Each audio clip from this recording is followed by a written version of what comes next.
வணக்கம்.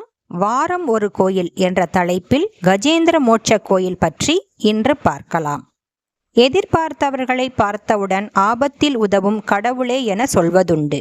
அதுபோலவே ஆபத்தில் உதவும் பெருமாள் தொடர்புடைய கோயில் ஒன்று நேபாளத்தில் உள்ளது. ஏனென்றால் கடவுள் என்ற சொல் மகாவிஷ்ணுவையும் குறிக்கும். நேபாளத்தில் நாவல்பூர் மாவட்டம் பினாய் திருவேணியில் கஜேந்திர மோட்சம் கோயில் உள்ளது. இந்த பகுதியில் 3 நதிகள் சங்கமிக்கும் நாராயணி நதியில்தான் கஜேந்திர மோட்சம் நடந்தது. அது எவ்வாறு நடந்தது என்பதை ஒரு சிறு கதையின் மூலம் அறியலாம். மன்னர் ஒருவர் யுஜா, உபயுஜா என்ற 2 பண்டிதர்களை அழைத்து யாகம் ஒன்றை நடத்தச் சொன்னார். பின்னர் அவர்களுக்கு பரிசு வழங்கினார். யாருக்கு கூடுதலாக பரிசு பெற்றோம் என்பதில் கர்வம் உண்டானதால் ஒருவருக்கொருவர் சண்டையிட்டு சபித்து கொண்டனர்.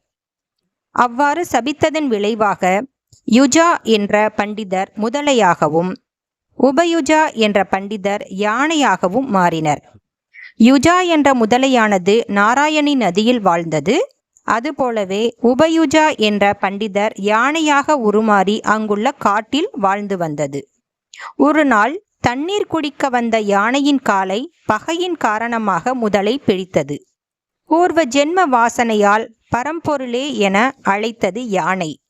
உடனே விரைந்தோடி வந்து காப்பாற்றினார் மகாவிஷ்ணு. இதனால்தான் இக்கோயிலுக்கு கஜேந்திர மோட்ச கோயில் என பெயர் வந்தது. ஏனென்றால் கஜேந்திரா என்றால் யானை என்று அனைவருக்கும் தெரியும். இங்கு மகாவிஷ்ணு அவர் அருகே யானை முதலை வணங்குவது போலவே கருவறையும் அமைக்கப்பட்டுள்ளது இக்கோயிலின் சிறப்பாகும். அடுத்த வாரம் வேறு ஒரு கோயில் பற்றிய தகவலை அறியலாம். அதுவரை நன்றி.